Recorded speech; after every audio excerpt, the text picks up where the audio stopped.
Todd Lola is our next presenter. He is owner of Uncle Tilo's Clean Water located on the Big Island of Hawaii. He has a long history of experience with rainwater harvesting, growing up on a dairy farm in Minnesota in the 1960s and 70s, and now in Hawaii for the past 15 years. He has a background in engineering and offers free classes every month focused on best practices for maintaining residential systems.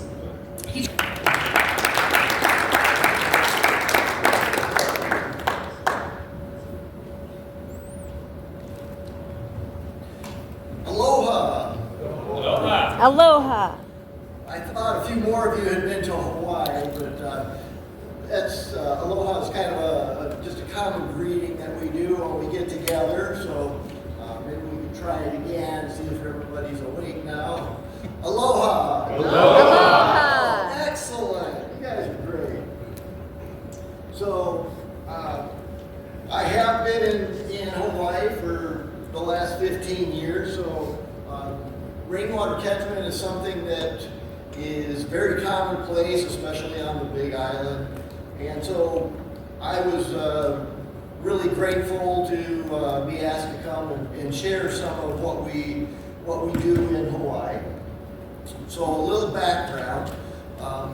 The biggest thing that's driving rainwater harvesting in Hawaii is that lack of infrastructure. We do live on an island that's comprised of 5 volcanoes. 3 of them I consider active. 2 of them have just had eruptions within the last couple of years.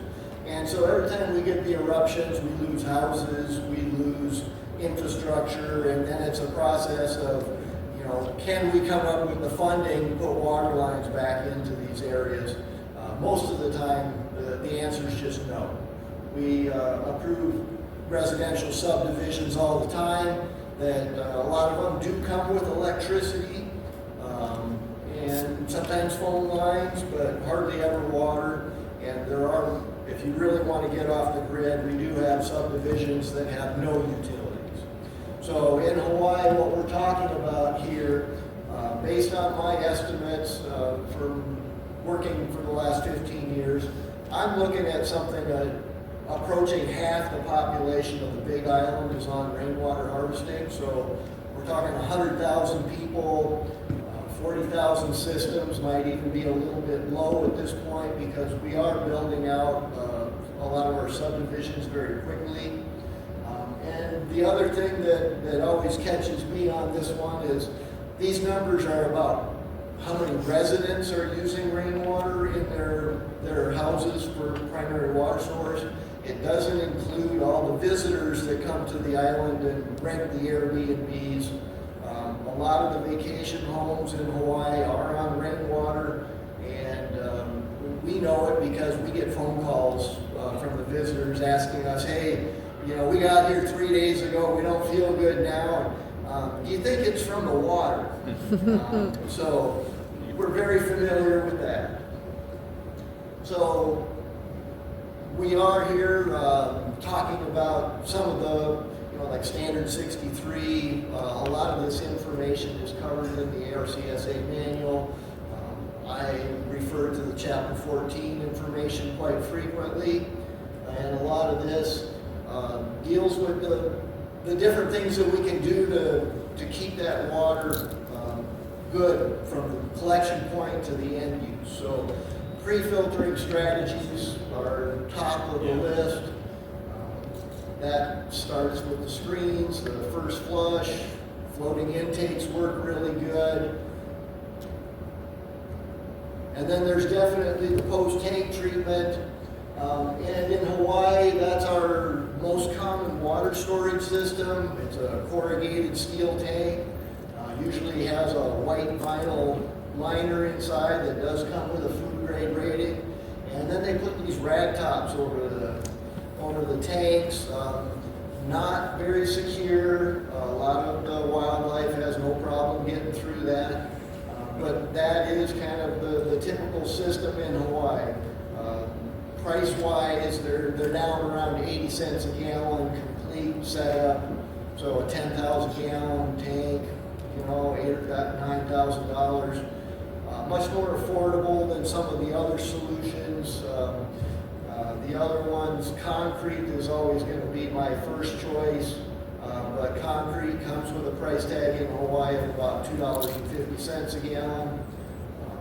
Poly tanks used to be pretty popular, but since the last company came in, bought everything up, poly tanks are going for about $3 a gallon just for the initial setup. So poly tanks kind of price themselves out, and these tanks here are the ones that they typically use now. On the right there, that's our clean water filter pack. That's a product that we put out. It's basically just a plug and play board, kind of like the treatment skids that RMS was showing earlier. This is just made for residential systems with the double pre-filters. We're using a sediment filter, a 5 micron carbon block, and then some form of a water disinfection. And for us, that's the Quantum water disinfection product line that we'll talk more about here in a few minutes. But the one thing that does come up for me quite frequently is, you know, it's great to pre-filter, it's great to post-tank treat, but there's always this water quality issue with what's in the tank. So that tank is kind of the missing element in a lot of our residential settings. I can't tell you how many thousands of tanks I've looked into, but this one is actually one of the better ones. Most of the time, they don't even look this good. So I do have some more pictures. We're going to take a look at a few of them. But this is very common. There is a lot of material going into these tanks, and then there's a lot of biological activity that ends up coming in after that. So in Hawaii, we have had the opportunity to benefit from some of the work that Patricia McComber did. She spent a lot of time researching in the late 90s. She put together the Blue Book over there, which is specific to rainwater catchment in Hawaii, and that came out in 2000. She's updated it a couple times since, but that's kind of our go-to Bible that a lot of people use. She was also involved in another book that's a little easier to read, more specific to the Pacific Island nations. But again, it's something that she worked on this quite a bit and came up with a couple things. So her first recommendation was, if you want to stop leaching the metals out of your plumbing system and creating these stains in your sinks, in your showers, in your tubs, and exposing yourself to some of these metals in your plumbing system, you're going to need to add a little baking soda to that tank. And it was just a simple way to pH balance those tanks so that as we pump that water through our house, our houses, the plumbing in our houses do contain a lot of metals. So when I say, you know, there's a lot of brass in your house plumbing, everybody goes, no, I don't have any brass. I'm like, well, every faucet fixture has a brass housing, every shutoff valve has a brass housing. Most of the plumbers love putting brass into the pump and filter systems, services going in and out. So just a lot of materials that end up being able to be leached into that water. Copper just ends up being one of those easy ones we get to see because that nice blue, pretty color. But the worst one that we deal with a lot is the lead coming out of the brass. Lead oxide is a white material, so sometimes you just kind of think, oh, it's a little bit of mineral deposit, but you'll never see that white lead oxide on the fixtures, but you do see the blue quite frequently. Patricia also recommended that everybody use regular household bleach in their tank on a regular basis. This is what we call monthly maintenance.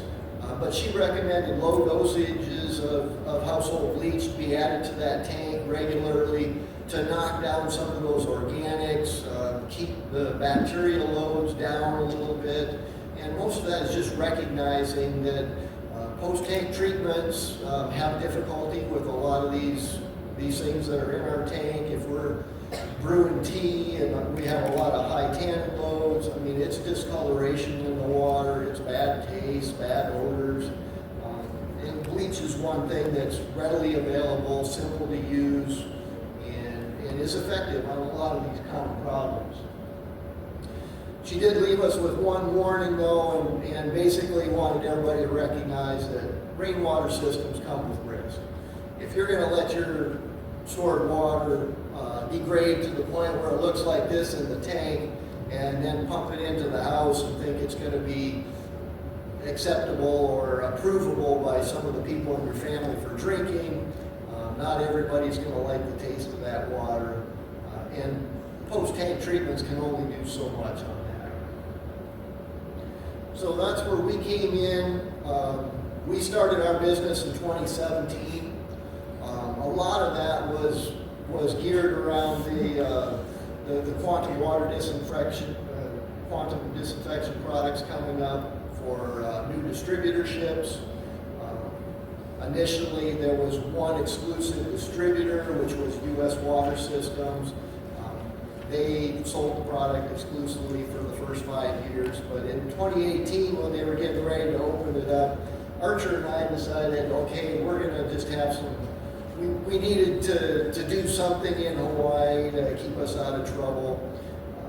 We are pretty active in our community. We hear a lot of things. We've been helping people deal with their rainwater catchment systems over the years. So a lot of the conversation about water sustainability, water availability without infrastructure, and water quality. A lot of people say, oh, you know, I've got to shower in that water one way or the other, so I just don't drink it. But, you know, what, you plug your nose when you take a shower?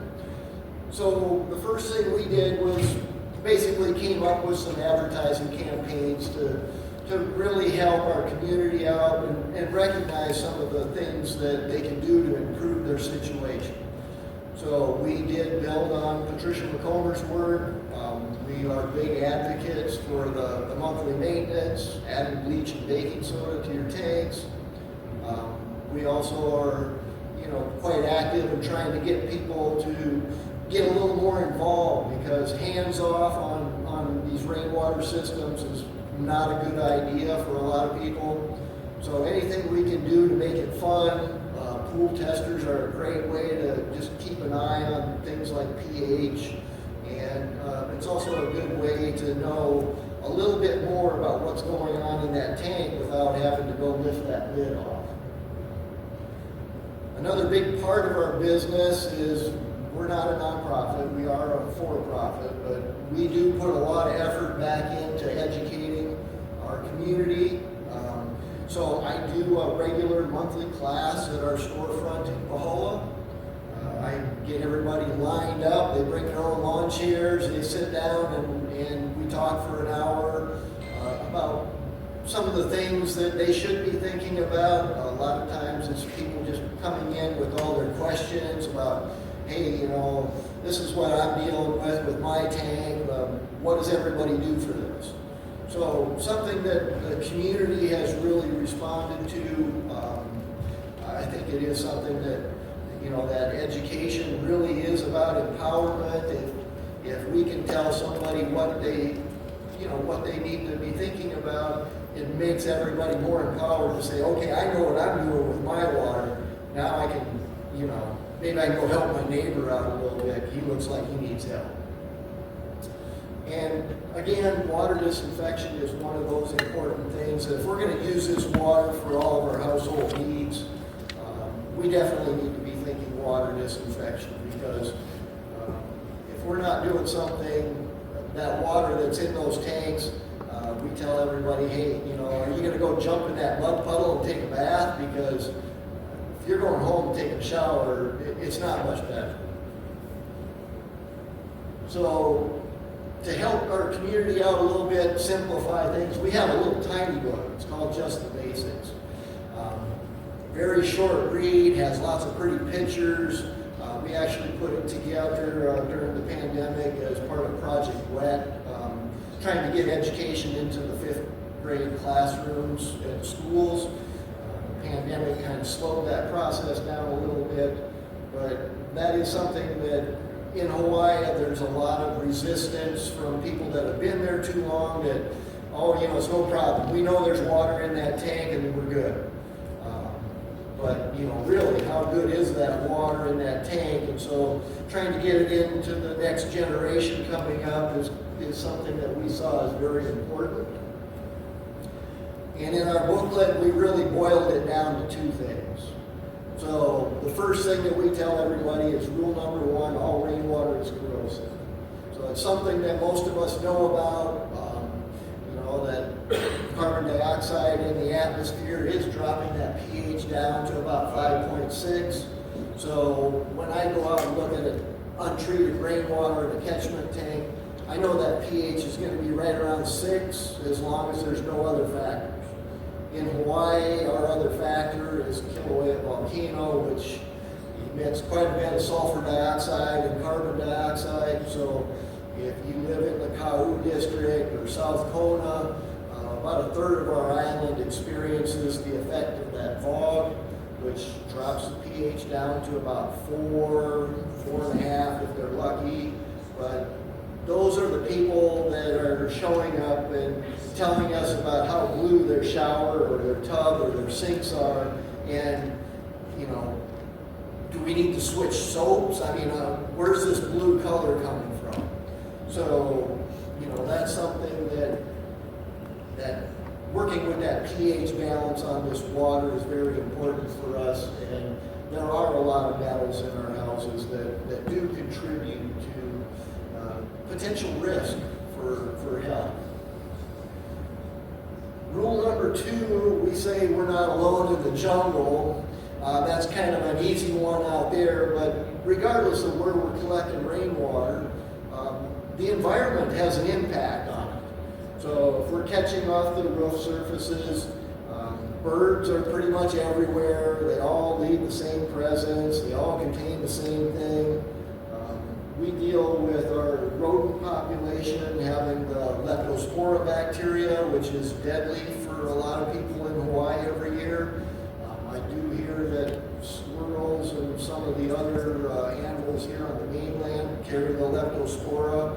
So definitely something that is concerning, especially coming from the people that tell us it's, you know, we know it's dirty water, but, you know, we're still showering in it, it's safe.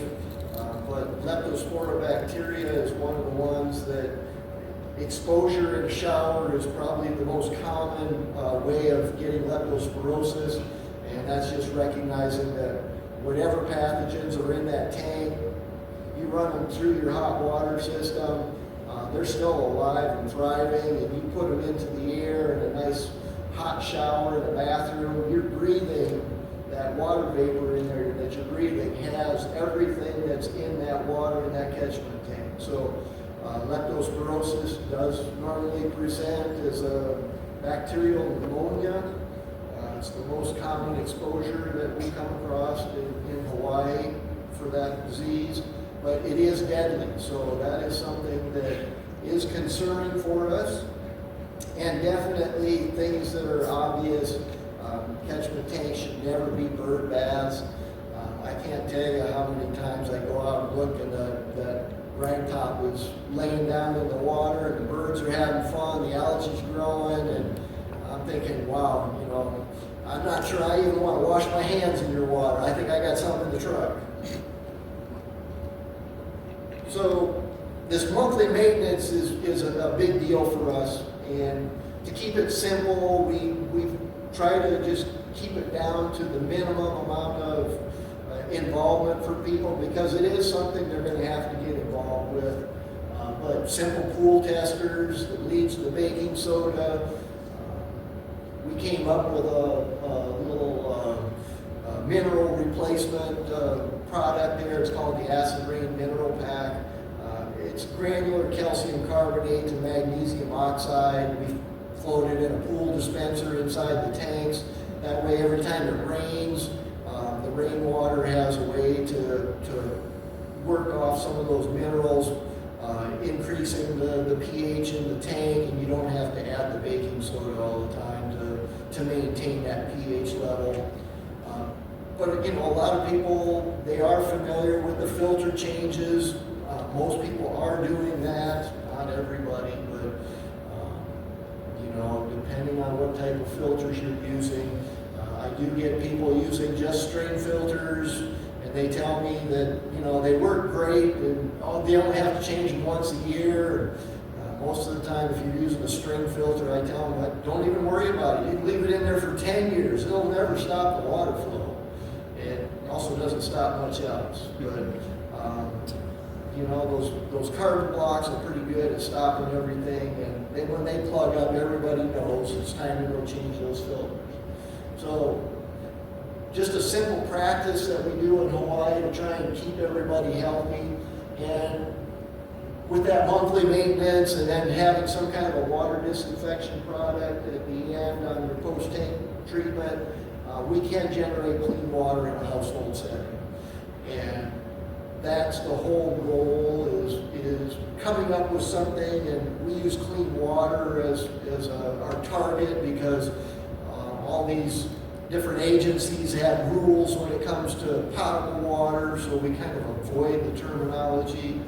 But clean water is something that, you know, relates to most people. It's something that if you want to take a shower, I want to shower in clean water. I don't want to shower in that butt plug.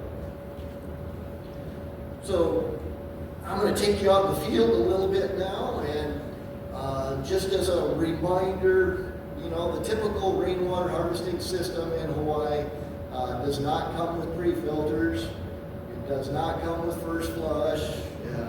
Pretty much always utilizes that wet conveyance, and pretty much always needs maintenance. And that's something that, you know, drawing back on chapter 14, we are big advocates for adding in some of these components that are in Standard 63. So we started out handing out nylon stockings at our meetings. We've handed out thousands of them. And those nylon stockings are just something easy that they can take home. They put it on their little pipe going into their tank. At least they get to find out how much organic material is coming into that tank every month.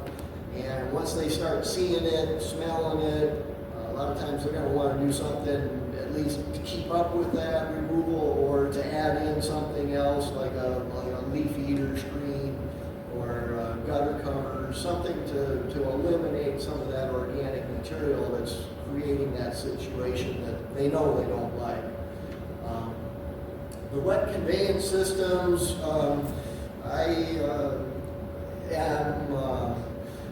I've come up with a lot of ways to drain that water out of there easily and kind of eliminate that, because those wet conveyance systems, they're white PVC pipe, they sit out in the sunlight, we don't have soil, we have rock, so most of them are on the surface, and that sunlight and water makes algae blooms like no problem.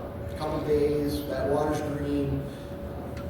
I've been out watching the first water coming into a tank when it starts to rain, and St. Patty's Day green is very popular. But you know, that is something that just a small T-fitting with a screw cap to be able to flush your system out periodically works great. And then I drill a little toothpick-sized hole in the end of that screw cap to make an automatic drain.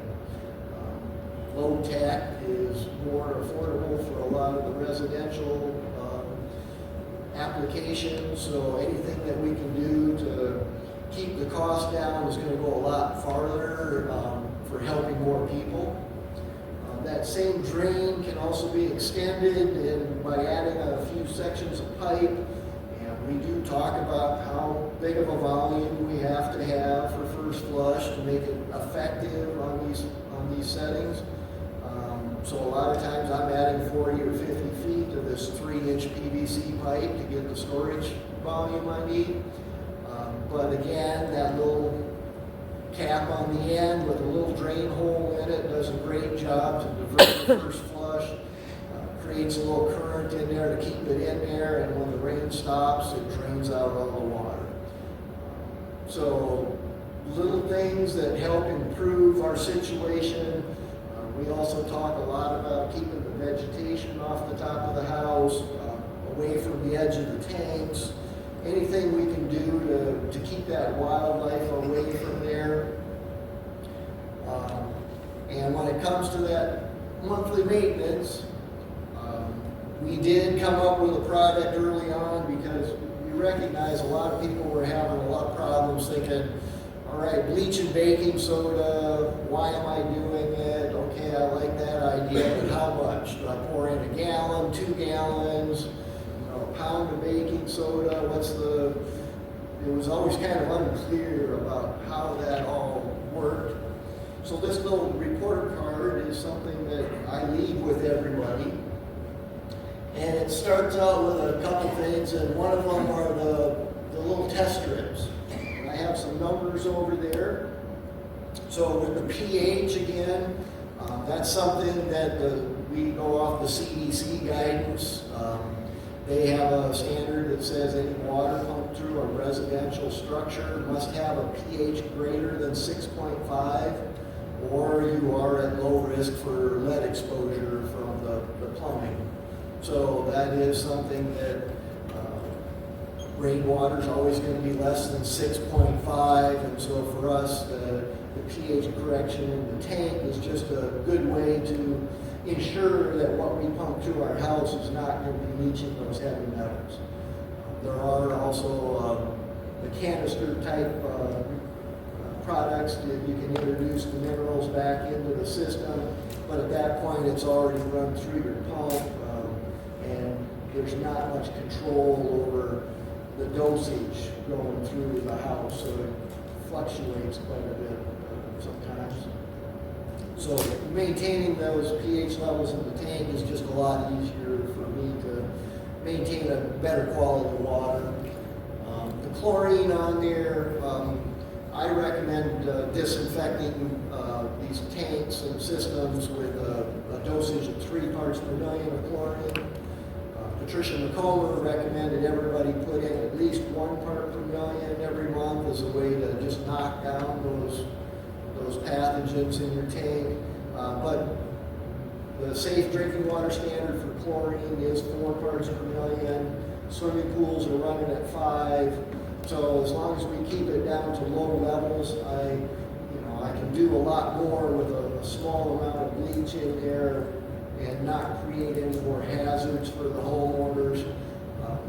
I know flushing lines, a lot of the plumbers in our area were just opening up one of the filter canisters, they pour a cup or 2 of bleach in it, put it back together, start running it through and say, oh, there you go. But those doses ended up being pretty high in coming out of the taps. A lot of people weren't flushing their systems out fast enough or long enough to get rid of it. And so I introduced the chlorine into the tanks. I get to disinfect the tanks.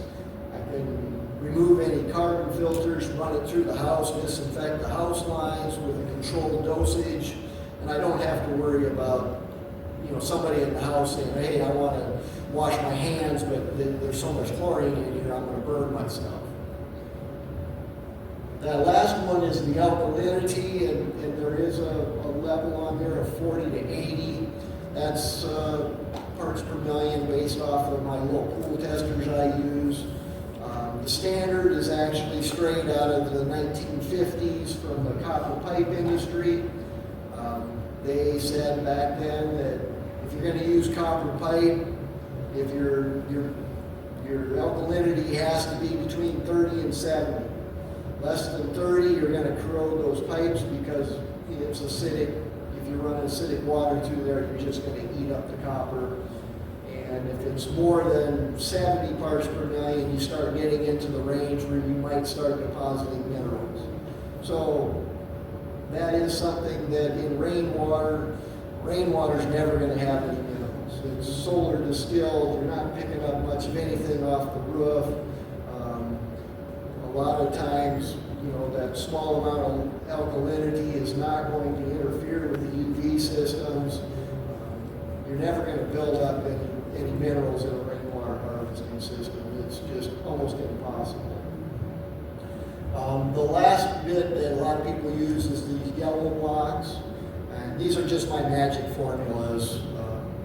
I do have a chemistry background, and that was one of the things that initially a lot of our neighbors were confused about how much bleach and baking soda to add. So it's very common for us to get a phone call from somebody saying, hey, my realtor went out, the tank was green, they put in 4 gallons of bleach, it's still green, it's been a couple days, what do we do?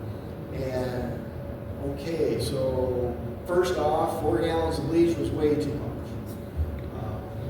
A 10,000 gallon tank, if I use my 3 parts per million, 3 times 10 is 30 divided by 4, 7.5 cups.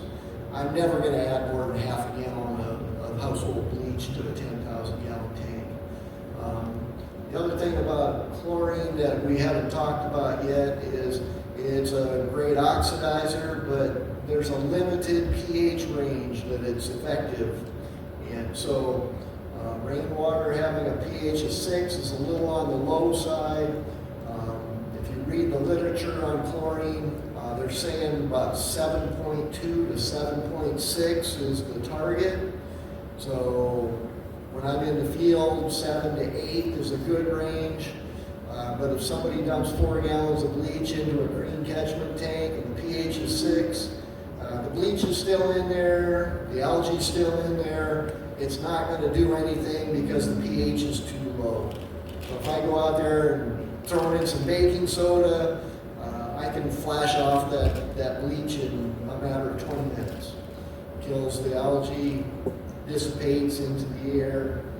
But that is something that when you're using the household bleach, we do have to remember that pH range for effectiveness makes a difference. And so the bleach and baking soda in combination just kind of ensures that everybody's getting the best results, and I don't have to go into a whole chemistry class with people to tell them why they need to be doing that.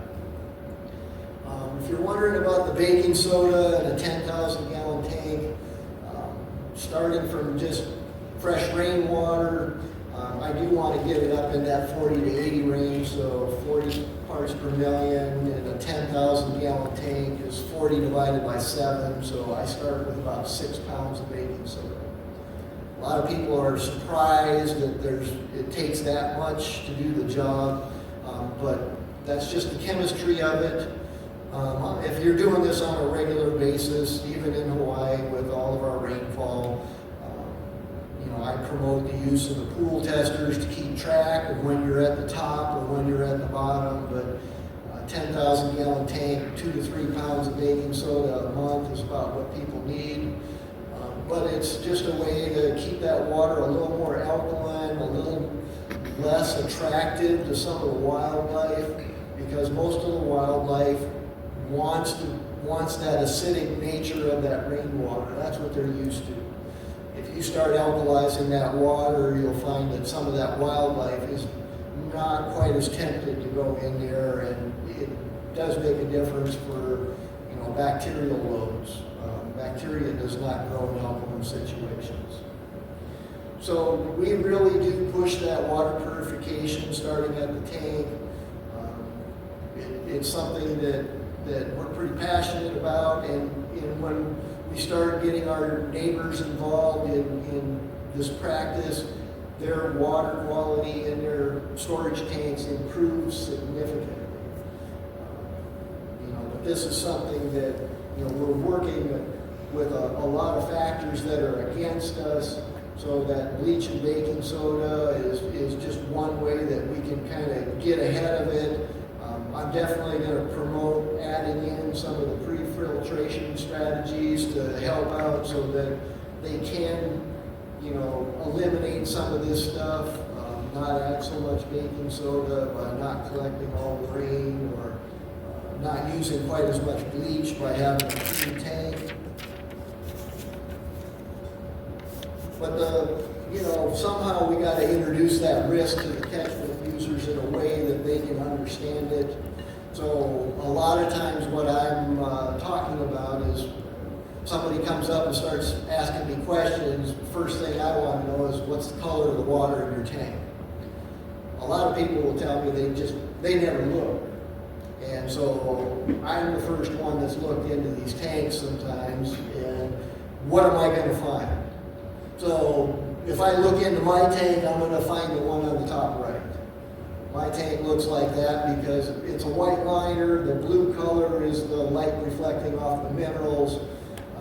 Looks like a great swimming pool to jump in, but I do drink my water. I'm not going to go swimming in it. But that is what a really clean catchment tank should look like with that white background. A lot of times we start getting all these other colors. Green is very common.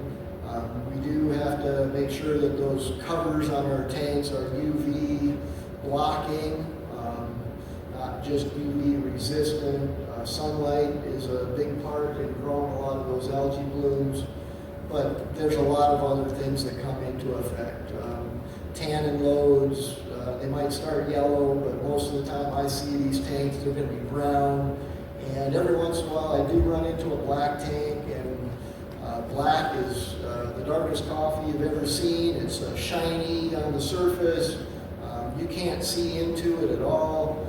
And when I find black tanks, I just tell them, you've got no business doing anything with that water. You need to get rid of it.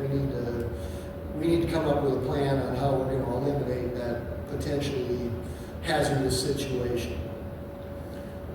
The last color on my little list there, I know cloudy isn't a color, but cloudy is an oops for us because a lot of us are using the metal roofing for our collection area.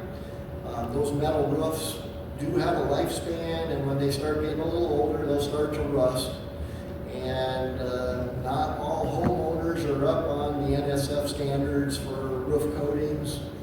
There is a siliconized sealant that is approved for rainwater collection. Works really good.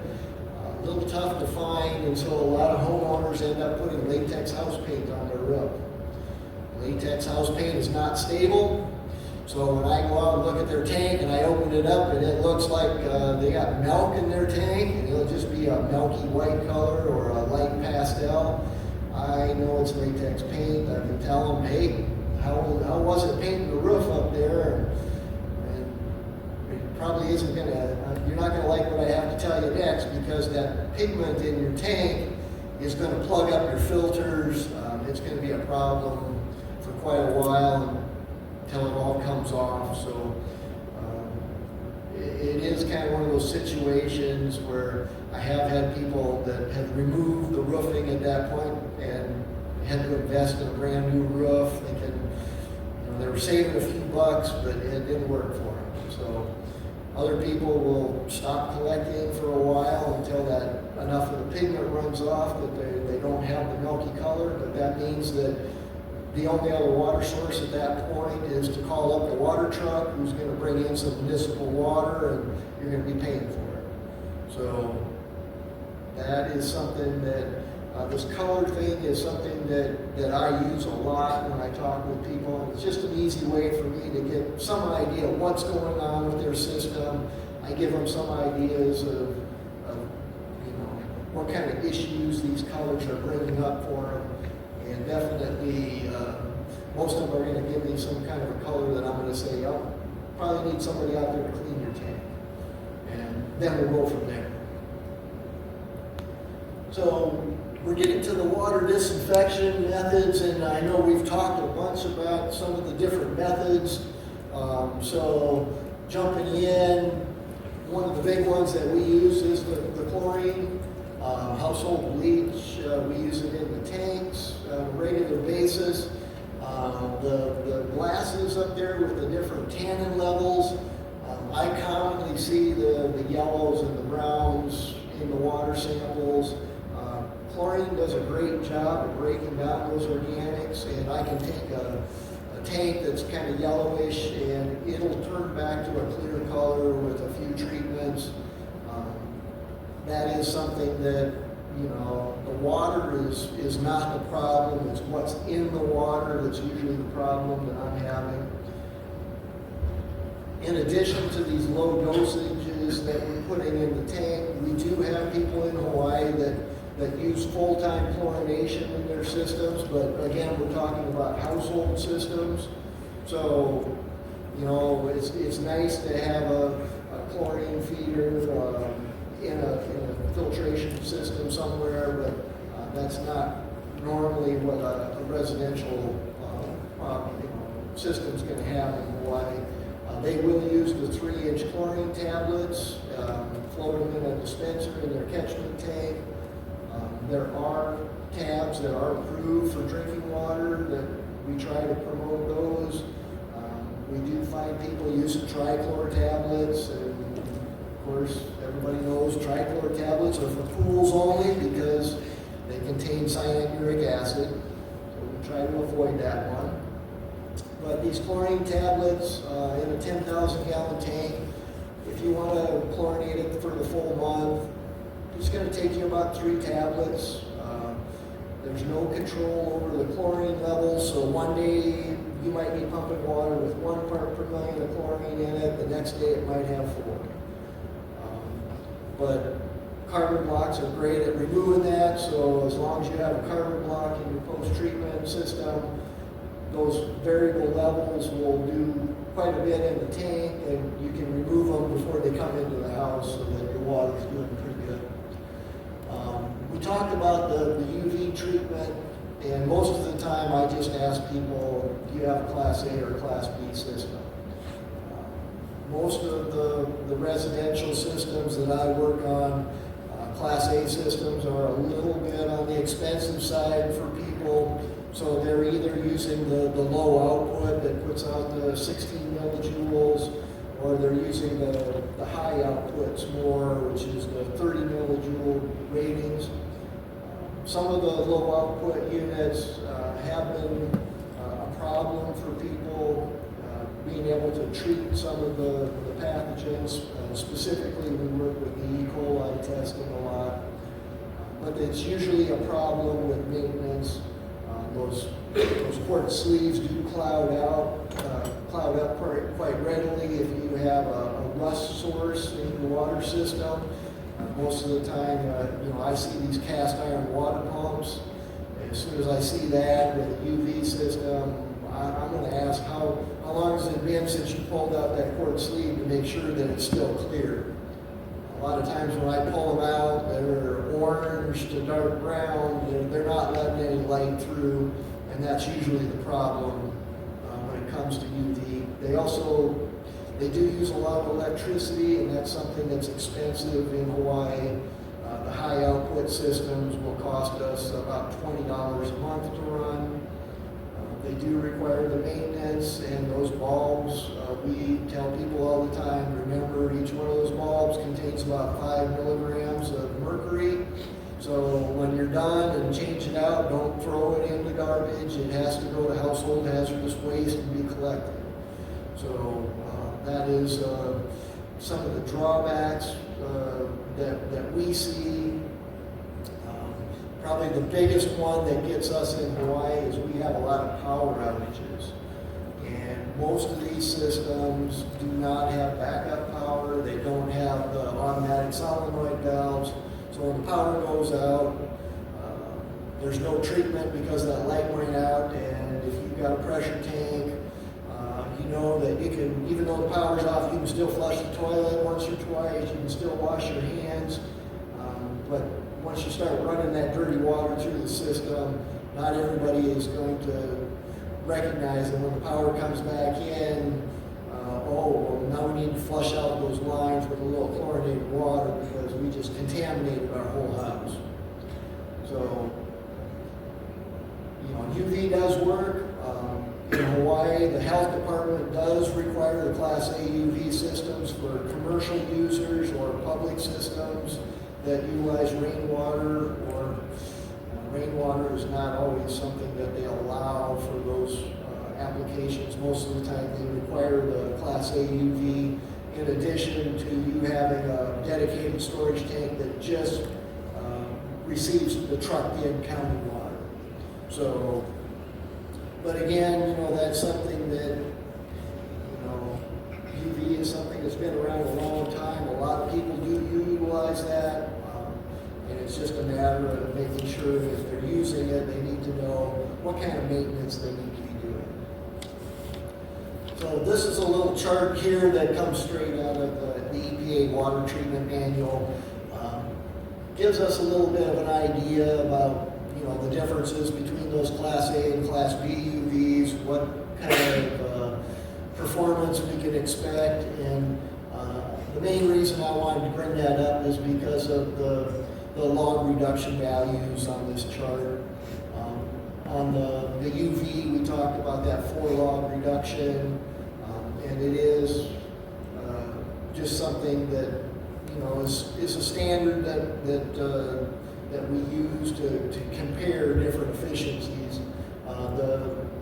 The chlorine is coming in with a 3 log reduction, and that's something that's acceptable in you know, a lot of our water treatment systems. So, you know, we wanted to be able to show, okay, how well do these things work? These are kind of, you know, there's a lot of other factors about how you're working with the UV or how you're working with the chlorine to know how efficient they are. But what we really wanted to do today was talk about the quantum. So quantum disinfection is something that did come out in 2013. This is the whole house unit. These are all inline units. This one's rated at 12 gallons a minute. But each one of these products are just made for different applications with different flow rates. But they all contain this quantum disinfection media.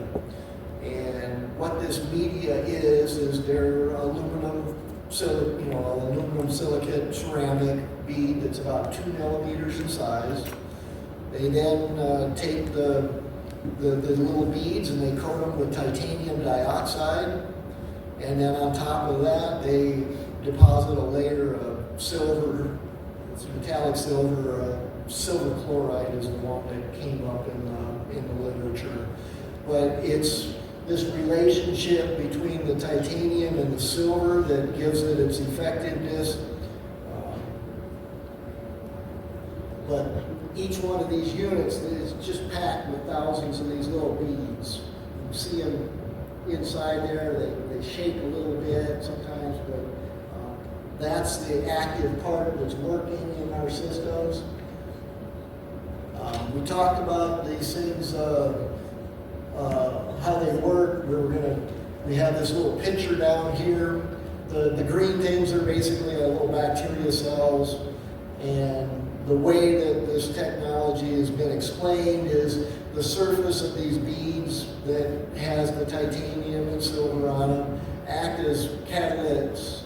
These catalysts are positively charged, and so as these pathogens pass by, the electrons in their cells are actually drawn out. So the quantum media is stealing the electrons out of these bugs, and it breaks them down in just a matter of no time at all. And it collapses the cells in a process that's referred to as lysis. And it is effective on removing pretty much all organic material they've thrown at it. Works really good on a few other things too. This is working at the quantum level, so as it breaks it down, it's stealing the electrons, it's releasing the material in the form of molecules, so there's no debris left over. This is actually breaking things right down to the quantum level. And in some of the early testing, they tried passing wastewater through these systems and did really good on the pathogens, but they also found that it was actually charged to the point where it worked on inorganic materials. So on the wastewater treatment, they showed reductions of close to 50% of ammonia. They also had some really great results on nitrates and phosphates, where it was breaking down close to 70% of those levels in their samples. It's also been shown to break down a few other inorganic materials, but it's something that we don't focus on a lot right now because it's mainly meant for the pathogen treatment. Claire Technologies is the developer of this product, and they introduced it back in 2013. And again, we were talking about, U.S. Water Systems had the exclusive distributorship for the first 5 years. They actually packaged it a little bit different. They put it in a cartridge that is installed into a filter housing. I didn't really care for that design because of the ability to take it out and not recognizing what it was. It was just too easy for people to throw away. It was also something that I didn't like, that interaction of being able to touch the cartridge and be able to have somebody open it, mess around with it, and not be aware of what was going on. So the new product line came out in 2018, and they're all inline units that make this material all kind of aside from being able to be taken out. So this is a little chart that Claire Technologies was passing out in 2017, 2018 when they were looking for distributorships. So the log reduction numbers on here are quite a bit higher than what we need for really good water disinfection. I will say that some of these efficiencies are a little bit on the high side. They do take the best numbers from some of their testing. But they had a lot of people interested in their materials. The EPA has done some testing on the E. coli. They did do a project with Claire to build a little mobile trailer for emergencies that they would have, just has a water pump on it and the quantum material to be able to hook into a public water system and generate some water flow that's disinfected during emergencies.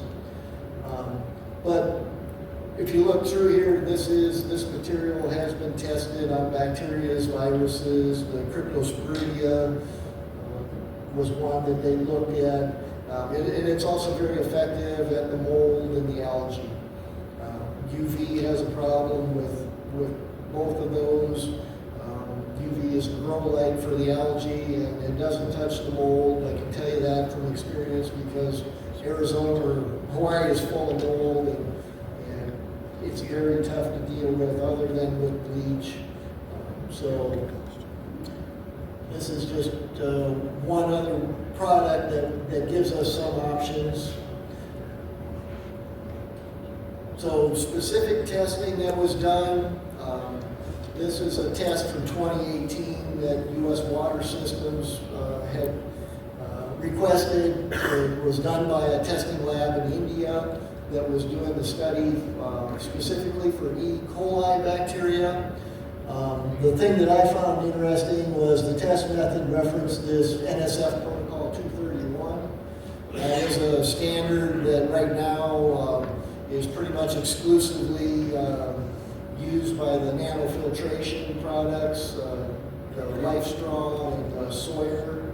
So, they do work, the nanofiltration works really good. And on this test, they did come up with an E. coli, the E. coli reduction on here is greater than 3.95. So it's right around that 4 log reduction. Protocol 231 also introduces that turbidity level at the end of the test, and so when they got to that point, they did introduce some high turbidity to the unit and found that the quantum unit was still very effective at reducing the E. coli to about the same level. Claire Technologies they had an independent lab test the product in 2018, and that was for the Duke product line. The last one was the cartridge that U.S. Water Systems sells. They still sell that same cartridge. Same material as what's in these products. But Claire did this test with an independent lab. They did come up with some decent numbers. The E. coli was around that 4-log reduction. They did test the MS2 virus, came up with a 6-log reduction. And then they tested the silver. It came up a little on the high side. I'm not used to seeing that. And when I was looking at the test method up here, it shows that they only ran 100 gallons of water through it. So initially, these units do have a little bit of excess silver that will leach out right at the beginning. So when I install them, I flush them out, it's gone. This material does come with the NSF 42 and 61 standard certifications, so it isn't leaching anything long term. This was just one of those flukes that came in. There's a lot of other water disinfection methods, but that is something that, you know, a lot of this for residential applications, not quite as easy, or a lot of these are only meant for small amounts like drinking water quantities. So we kind of stick with the top 3, but we do see some of these because Rainwater Catchment isn't all about private water supplies, and it's not regulated, so it's up to the owner or the user to decide how they want to use it, what they want to do for treatment. And we do have to consider a few things like the acid rain, making sure that we're not adding things after our filtration system that we don't want. And the water storage, it really is about maintenance and disinfection to maintain that water quality. So this is our tagline that we use all the time. Quality of your water is a direct link to the quality of your health. And it really does boil down to something that simple. You're either going to spend the time and the effort and a little bit of money on maintaining the water quality in your catchment system, or you're going to be spending money through your doctor with the pharmaceutical drugs to cover up the symptoms that you're thinking you need help with. So there's a lot of information to cover, and thank you for your time and appreciate your attention.